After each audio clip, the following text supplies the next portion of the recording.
क्या आरबीआई ने लोन को माफ़ कर दिया? क्या विजय माल्या और मेहुल चोकसी जैसे लोगों पे अब कोई भी पैसा देने की ज़रूरत नहीं पड़ेगी? अफवाहों का बाजार ऐसा ही गर्म था।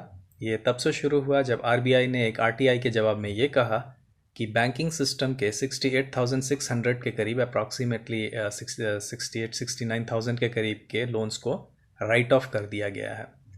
इस राइट ऑफ करने में उन भी बड़े भगोड़े जो विलफुल डिफ़ॉल्टर था उनका भी नाम था, जिनमें विजय माल्या और मेहुल चोकसी शामिल हैं। अब इस न्यूज़ के बाहर आते ही ऑब्वियस सी बात है, इस पे ज़ोरदार डिस्कशन स्टार्ट हुई और लोगों में कई बार गलतफहमी का भी माहौल पैदा हो गया। आइए आज के लेक्चर में इसी चीज़ को समझने की कोशिश करते हैं। What is writing of loan? ये लोन को राइट ऑफ करना एक्चुअली होता क्या है? राइट ऑफ करना हर एक अकाउंटिंग के स्टूडेंट जानते होंगे, ये एक सिंपल अकाउंटिंग पर एडजस्टमेंट होता है जिसमें बैड लोन को बैलेंस शीट से हटा दिया जाता है। बैंकिंग सिस्टम में जो लोन बहुत लंबे समय तक बकाया हो जाते हैं, जिन्हें लॉस डिक्लेयर कर दिया जाता है, उनको बैलेंस शीट से रिमूव कर दिया जाता है ताकि बैलेंस शीट साफ सुथरी अच्छी दिखाई दे। It did not mean loan waiver. इसका कतई मतलब लोन वेवर यानी ऋण माफ़ी नहीं है, जो कि एक कन्फ्यूज़न की स्थिति है बहुत सारे लोगों में कि क्या लोन माफ़ कर दिया गया है पूरी तरीके से? बिल्कुल नहीं। लोन वेवर एक बिल्कुल अलग चीज़ है। ये जैसे किसानों का किया जाता है लोन वेवर, उसका मतलब होता है कंप्लीट उनको पेमेंट करने की अब ज़रूरत नहीं है, लेकिन ये राइट ऑफ किया गया है लोन को।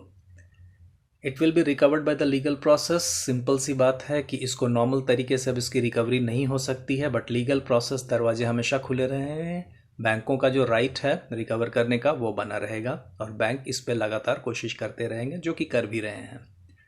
और हाँ, इसके साथ ये भी होती है बात कि प्रोविजनिंग की रिक्वायरमेंट नहीं होती है। जब लोन को राइट ऑफ कर दिया जाता है तो बैंक अपने बैलेंस शीट में प्रोविजंस नहीं दिखाते हैं। ये प्रोविजनिंग क्या है?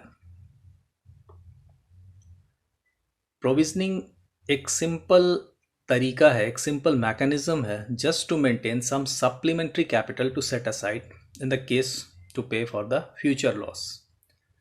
अगर बैंकों के पास या किसी भी इंस्टीट्यूशन, किसी भी कंपनी, किसी भी कॉरपोरेट स्ट्रक्चर के पास कुछ लोन को कैपिटल रखने का प्रोविज़न होता है, जो कि फ्यूचर लॉसेस को ध्यान में रखते हुए रिजर्व रखा जाता है, इसी को प्रोविजनिंग बोलते हैं, जो इन फ्यूचर काम आता है। इसको आप सिंपल एग्जांपल से ऐसा समझ सकते हो कि मान लो आपके हाउस होल्ड में जितने भी खर्च होते हैं, उसमें अगर कुछ पैसे आपके मकान के रेंट से आते हैं और अगर रेंटर ने पैसा नहीं दिया तो आप क्या करोगे?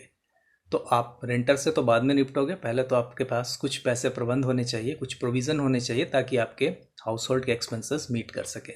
उसी तरीके से बैंकिंग सिस्टम में भी प्रोविजनिंग की जाती है। Banks are required to make provision every time it pays a loan. जब भी वो लोन को पे करेंगे वो प्रोविज़न रखते हैं।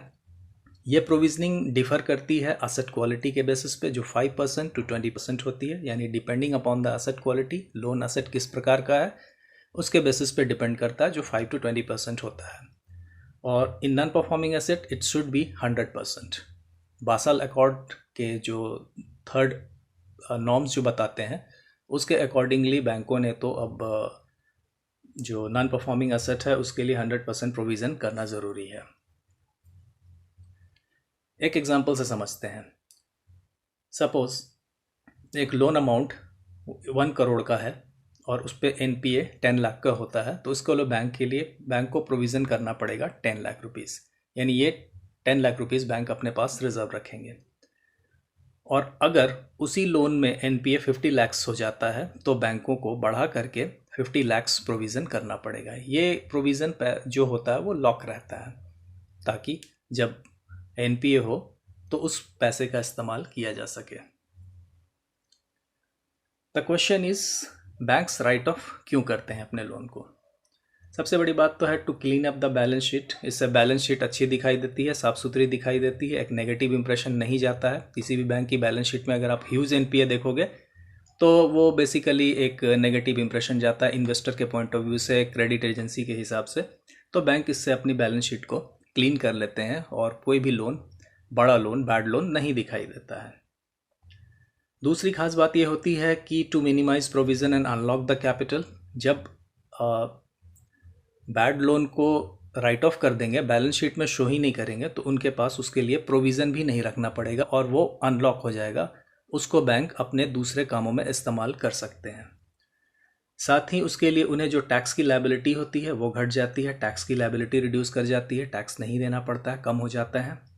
इससे लॉसेस भी मिनिमाइज हो जाते हैं क्योंकि एक्सपेंसेस कम हो जाते हैं तो लॉसेस भी कम होते हैं। और सबसे बड़ी बात होती है कि जिस लोन को राइट ऑफ किया गया है उसके बाद उसका 1 रुपया भी रिकवर होता है तो बैंक उसको अपने प्रॉफिट एंड लॉस अकाउंट में प्रॉफिट दिखाते हैं, जो कि ऑब्वियसली होता ही है। रिसेंटली SBI ने जो SR का लोन को राइट ऑफ किया था, फिर इसकी रिकवरी हुई तो उसके प्रॉफिट बड़े दिखाई दिए।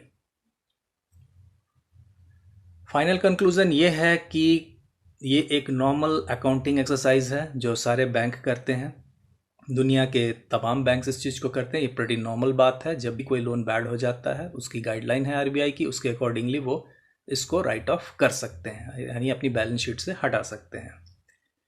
यहाँ पे बार बार मैं रिपीट करूँगा कि ये लोन वेवर नहीं है, यानी ऋण माफ़ी नहीं होता है, यानी कि इसमें लोन माफ़ नहीं होता है। And it will be recovered according to the legal process and the process is in continuation. It has positive impact on the banking financial position, जैसे मैंने आपको बताया कि प्रोविजंस के लिए पैसे लॉक नहीं करते हैं, फ्री हो जाता है, तो जाहिर सी बात है उनकी फाइनेंशियल पोजीशन बेहतर होती है।